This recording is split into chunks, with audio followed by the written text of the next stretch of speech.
everyone, and welcome back to Medieval Art. I'm Dr. Brian Keene, and I just finished a conversation with Dave Lewis of Cinemillennials on TikTok and Instagram, and we were giving our sort of quick take on the first three episodes of Lord of the Rings, The Rings of Power, Season 2 on Amazon Prime. But we wanted to extend the conversation a little bit about some of the points that we've talked about. The lore behind the creation of the rings, the characters that have really stood out, the lands that we're getting to, everywhere from Numenor to Rhûn, and all in between, including a glimpse at Pelargir, which will eventually have this important story for Gondor. There's just too much to talk about. So, Dave, maybe let's begin back where we started with this discussion about Celebrimbor, because I think we're so excited about his character arc and the way the arc adheres to the lore and has also adapted in ways that we're really comfortable with, and some ways that we're still thinking, well, oh, I don't know. I'm glad to see the characterization with Anatar, but maybe I'm holding back a little bit of judgment because of the sequencing of the rings. So Right. let's just go from there in our discussion. I think one of the best things, and I want to start positive about this Anatar experience that we're having. This whole thing that we're getting here is brilliant. I love the way that it was shot, that we have this kind of um, Gustav Doré in a way, that we're getting this beautiful clouds, we're getting this kind of angelic being in a way out of a la Gustave Doré's Milton's Paradise Lost, with the fall of Lucifer and all that kind of stuff, which is very Tolkienian in a way because he was inspired by it. I love that. I love the discussion and I love the characterization of Celebrimbor. We've been waiting for this for so long.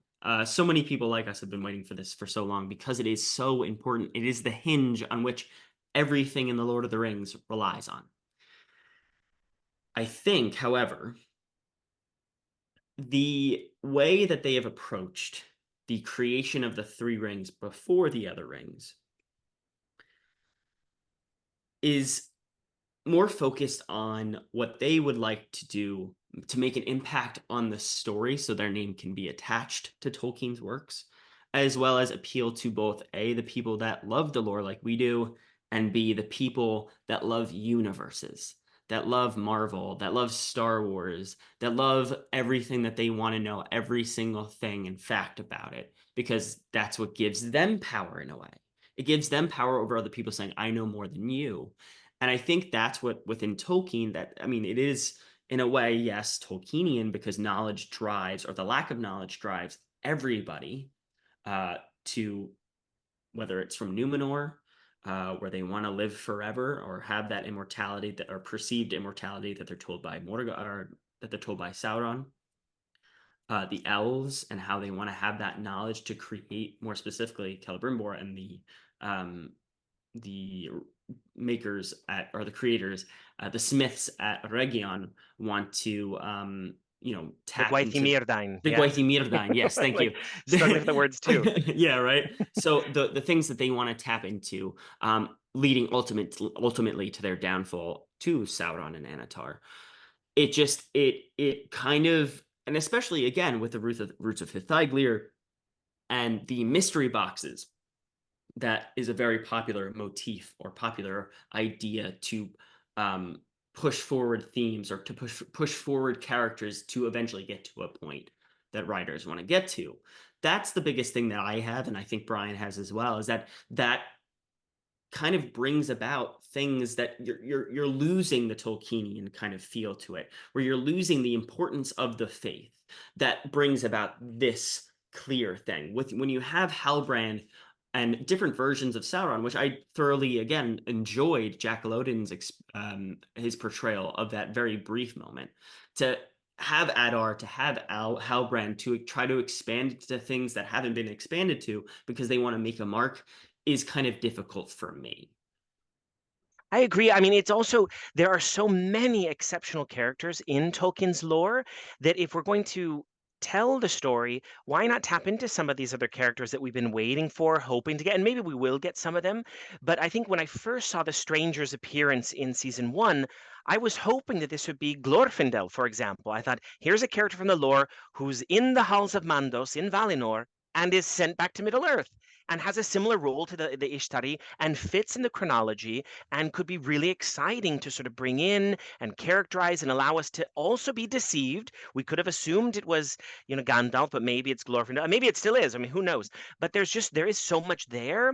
But then when we start going on lots of side quests with new characters, Estrid, who's filling in for Bronwyn's absence, I mean, it gets really complicated, and I understand the dynamics, and I want to see the stories being told, especially the hints that, we're in Pelargir, in the old Numenorian settlement, we're with Isildur, we have the hope that maybe Anarion will be there and they'll sort of reconvene. We have hints at later storylines. And I think you're right. It's the point that we've been thinking about. Maybe we're being impatient as Tolkien fans. And as we've also said, we're just so happy to be in Middle Earth. So on the one hand, Yeah. there is that tension, right? We're thrilled to be here.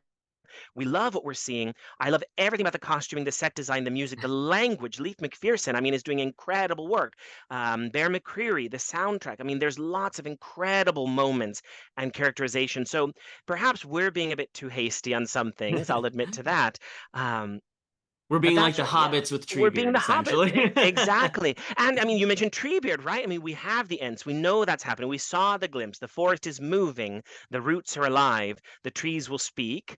And forgiveness takes an age. So, if there are things we don't like, we have to have the patience of an Ent to wait an Exactly. age to sort of sit with and understand the storyline. I also, as I was thinking about it just now, and I'll bounce it back to you, there's not even a lot of black speech in Tolkien's writings. And so the Yeah. work that the showrunners and Leith McPherson and others have had to do to bring about the black speech, I think is pretty exceptional. And being able to hear both Quenya and Sindarin has been really exciting. So maybe that's the space I need to sit in until next week's episode is this just awe at the showrunners and the entire creative team. And yeah, we're going to go back and forth and debate. I would have done it differently, but we're in Middle Nice. Earth. So maybe that's where I'm at right No, now. absolutely. Like, I don't want to seem like I'm like all negative, all like not liking anything about it. I love so many things, and you hit so many things that I love about it as well. I love the adherence to the pronunciations, especially with names, with the Ethildine. I love that. Was really, really cool to see that kind of creation because it is so important to later what happens later. And I think we also have to, with this patience, we have to realize that, Tolkien, J.R.R. Tolkien didn't write that much. There's the Tale of Years and the Appendices, and then there's textual ruins throughout. I mean, textual ruins is this whole Hmm. concept. I think maybe the Prancing Pony podcast or some other scholars have mentioned before. Maybe I think it actually may be Tommy, Tom Shippey. I think Hmm. it might be Thomas Shippey, who's a Tolkien scholar. He I think it was him that created this whole idea of textual ruins. That what makes Tolkien's work so brilliant is that he mentions a little smattering of things, and you want your innate curiosity that we all have wants to know more and more and more and more. That's why this thing is so much of a animal of its own that we're always constantly obsessing with it because it's constantly evolving. And I think we have to have that patience in order to see that arc coming to fruition. Like, I think a lot of people complain about Galadriel in the first season saying that, oh, she's, not the character that we're used to. That's because you're not giving her the room to be the character, or you're not giving her the room to develop as a person, as a character. I think, again, it's so hard to find that perfect sweet spot of being a fan that knows these things while at the same time still trying to enjoy it for what it is.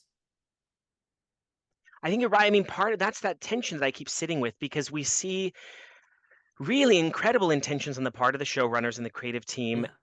And we're sort of stuck in this place of, on the one hand, I don't want to seem hypocritical because I don't mind some things that they've introduced into the second age that we don't necessarily find in the appendices, while other things I'm sort of going back and forth about. So, the Barrow Whites, the Istari.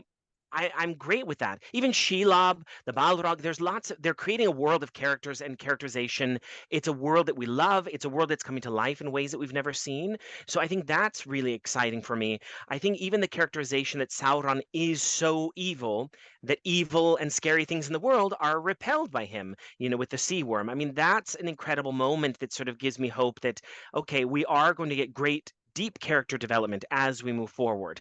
And we knew the compression of time was going to be funny. So the transition from Tar Palantir to Miriel to Farazan, we knew this was going to be complicated, but some things I'm like, wow, we're going quickly. Other things not fast enough. I completely agree with that as well. There, especially with Numenor, because Numenor, I think, is also the most applicable thing to what's going on in our world today. And I think it's probably the most poignant story that needs to be told. And I agree. I think it's going too fast. We're going too fast into what's going on with the faithful versus, the Kingsmen, the Pharazonian fraction or faction that we're getting. I really think that we are getting some brilliant things here. Like, we're really getting some really cool things. Um, it just I just think that we again have to be patient in order to see those things through. I agree. And I know that for even season one, there was this desire to fit within a Peter Jackson world of Lord of the Rings that Yes. audiences may be more familiar with. Um, while moving forward, I hope we can gradually distance ourselves even from that. As much as I love the Peter Jackson world, there's still even a lot of dialogue that seems very reminiscent or echoing of the Jackson films. And I understand the intentions there. You're creating really strong character arcs across this bigger, multiversal world, if you will, with other common parlance and universe building and world building. Um, I will I would like to see the world take on its shape of its own. I mean, we also know now that we're in Rune, Sauron spends time in the east. There's a significant presence there, and we see that already with the hint at the eye on the banners. So perhaps we will get that story. We had previously spent so much time with the Forodwaith, which I'm thrilled about to be in, this realm that Morgoth had also spent so much time in. Mordor itself is hinted at, so I'm glad to see that. So the world is so vast. And I'm just hoping, as we've said before, too, that we get these storylines of faith that are so central to Tolkien. I love every reference to Mandos and Aule. I would love to see more of a respect even for the Valar being present, whether it's in this sort of campy, larger than life, shadowy Morgoth sense that we had in episode one of season one, or other ways. There are artworks that they could evoke that represent the Valar, textual references, the set design that can also bring these up. I think there is, in a way. So I didn't come up with this. I think it was somebody else on TikTok. When you have Círdan in the ship, when he's talking about this giant scar that he could possibly throw Mm. the rings into, I think that little bump, that wave, could be Ulmo Good point. in a way because it's him. I mean, Ulmo is the Lord of Waters. He is the person that probably has the closest connection to Avala in this kind of world, in this, second age kind of developing thing that we're getting, that we're seeing. He has the closest probably relationship to Ulmo, And I to think Ulmo this also gives Vala. Elrond's mother wings as well, Yes, right? I mean, so there's that. exactly. That's a So I clever connection. Good I think point. I think there is this kind of adherence. We're also getting links to what's going on, or the religious rites for the Numenorians with the things that happen on the Menaltarma. Only the royalty is allowed to speak. I think the line is. It's supposed to be silent except for the royals. That follows the rites of the Numenorians. There are three religious holidays that they have. That's what follows it. And I think you also have um, the reverence for the Valar there. It's just hard for them without the rights to specifically say things. Although I do think that they also have rights to things that we don't specifically know about, especially having, the Tolkien state being so involved and Simon Tolkien being a series consultant. As well as this, I think they're trying to still appeal to that Game of Thrones thing where you have that morally gray area. The reason why I'm saying that is because you do have at the beginning of the first episode Sauron's repentance in a way. You have that feeling, albeit very short, because it is likely due to his embarrassment at the way of how he was murdered by the orcs and Adar. You have that glimpse of him not being purely evil. And Tolkien talks about that, not only about the not only about Sauron, but orcs as well. I think you're right, and I love that moment because we did not only see that sort of developing good and bad and the dialogue with the older man from whom Halbrand Sauron takes the sigil with the heraldry, and so there was that great moment of sort of seeing the tension, seeing the evil, and having that dialogue about you have to continually live out good to become good and to have it be part of you. So that absolutely I adore, and I think there is the moment right where the orcs do either mock, Sauron in his fair form and have this sort of jest at him. So there, like I say, there's some really clever moments where I think, wow, this is so smart and thoughtfully done. The other thing that occurred to me, I'm curious your thoughts. In season one, we also felt that there was a nice development of the sort of classicizing Greco-Roman style of architecture in certain realms, the more medievalizing style in other realms, the Byzantinizing style in Numenor itself that felt like it was itself building upon even the earlier Numenorian architecture, which we now see at Pelargir. So those aspects of the world feel really smart because they're building a world that we know, and yet it's surprising us. It's constantly offering us something new. Absolutely. I think there's so many, and one of my favorite things, I love illuminated manuscripts and calligraphy. I mean, that's one of the main things. I'll do that on my own free time, is doing calligraphy to relax.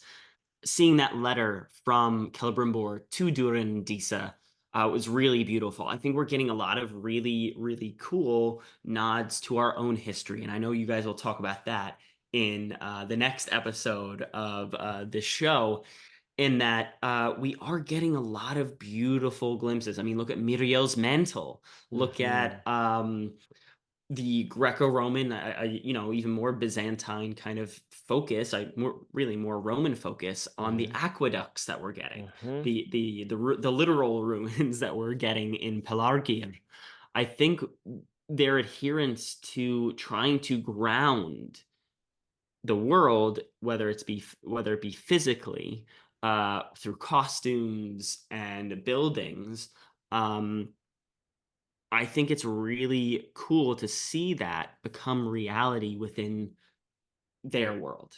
Tolkien is obviously inspired by Norse mythology. He's inspired by Cymraeg, the Welsh language. He's inspired by the early medieval period with mail and things. I would love to see more mail and more surcoats. I think that would be really cool to see, and more kind of quote unquote accurate to Tolkien's kind of warriors in a way. He constantly talks about mail and shining rivers of shining swords and spears. I would love to see that, especially with the things that we're getting later on. That those things capture my heart. My little medieval kid loving arms and armor kind of heart. I think that captures a lot of people. And I wish to see more of that kind of physical material culture be more expanded upon as everything goes along. I agree. Yeah, these first three episodes didn't give me as much as I would have liked in terms of material culture, notwithstanding the rings that we saw, of course, and an expanded forge for Celebrimbor. I will say, I also, we didn't talk much about the dwarves. They do have a central role. I appreciate the way in which the darkness is seeping in different ways, and that the events in Mordor, the Southlands now Mordor, are felt in Khazad-dûm. And I think the sense that they can no longer hear the mountain, hear the rocks. The mountain has gone dark. I think Disa's role has expanded in ways that I'm really pleased about. I think the power that song plays for the dwarves and played in season one and is now slightly off. That felt really good. I love that we have more songs. I loved hearing Disa. I loved hearing Gil-galad sing. I mean, that to me was one of the most wonderful moments. And then, of course, we know we'll have Tom Bombadil singing as well. And I hope we get his real jolly self. In some ways, I was thinking too that Círdan had a kind of jolly sense about him at first as well. This real nonchalance about, the world is long and, our ages come and go and we must go into our world with patience and, and having different perspectives. And so I hope we get that sort of bounce throughout the season with some comedy with Tom Bombadil as well. I mean, I think that that would be a really good shot in the arm for Tolkien in popular culture as a whole. Everybody talks about with the Hobbit, the tra-la-la-lally, that kind of goofiness or fun, kind of pure fun to it as well. So many things, especially within the season, are going to be graphic and gruesome and dark. We already have seen a lot of that, especially with the murder scene that we see with Sauron. When I saw that, first, I was like, I was shocked. I was It like, was intense. It was wow. a lot, but it did allow him to then re-embody in a really powerful way. In a kind Exactly. of, I know people are saying the symbiote, he looked like Venom or something, and that was, I don't know, a little weird, but fine. Right, and it's interesting, like, the whole kind of thing with magic and how magic is being developed in more of a post-Tolkienian way. So we're seeing things that were influenced by Tolkien and vice versa, within the show, and it was I think eventually that was gonna happen, that we're gonna see things that people think are Tolkienian in a way that aren't. But it's interesting to see, when you're talking about these things, song is so important to Tolkien. I mean, how many songs do we have in The Lord of the Rings? It's such an important thing, and the Silmarillion. I mean, the universe is created through song. And I And think the that Ainu is Lindale is one of my favorite pieces of Tolkienian writing anywhere in the world. So it's one of yes, the we most need the song. it's one of the most beautiful pieces of literature. I wish more people would read just that section because of how beautiful and lyrical it is in a way. But yeah, I think I, I we should definitely see more of that kind of in the future, albeit what we've seen so far of Tommy B, as I like to say, of Tom Bombadil, is that we are getting a toned down and more focused on helping the stranger or the Astari or Gandalf in a way. I do think I keep wondering with Tom Bombadil whether it is that the writer's idea is that we'll see him in the second age, where he's not yet the third age Tom Bombadil that we think about when the hobbits meet him, that we've sadly not ever seen on screen. Maybe that's the kind of arc that they think about, the same way that we see Galadriel having this real militant, sort of headstrong arc that then becomes the Kate Blanchett arc that we see in the films. And in some ways, I'm okay with that because film is its own language and it becomes its own universe, and we have other hearts and minds to thank for all of this. So maybe that's where we're going. And ditto again with Elrond, where we see, his one line throughout the whole every film and streaming series is "It must be destroyed," and yet Elrond seems incapable of actually doing the very thing that he says needs to happen. So there's um, so many wonderful elements in the Rings of Power, and I'm glad that we're able to also debate and feel strongly about things that we wish had been done differently. And yet, I think we also, it seems that we're of the same mind, that we're willing to sort of wait it out and have the patience, even if that patient reminder is to ourselves alone, that we're glad to be here, but what's happening? We want to know. We want to be in the writer's room, knowing what's happening, and be able to shed light on some of these decisions as well. So, any final thoughts then, Dave, before we reconvene a week from now with episode 4? I mean, I am just so excited to see where it goes. Yes, I'm hesitant because I love it so much and it means so, so much to me over the last 30 years. It's meant everything to me.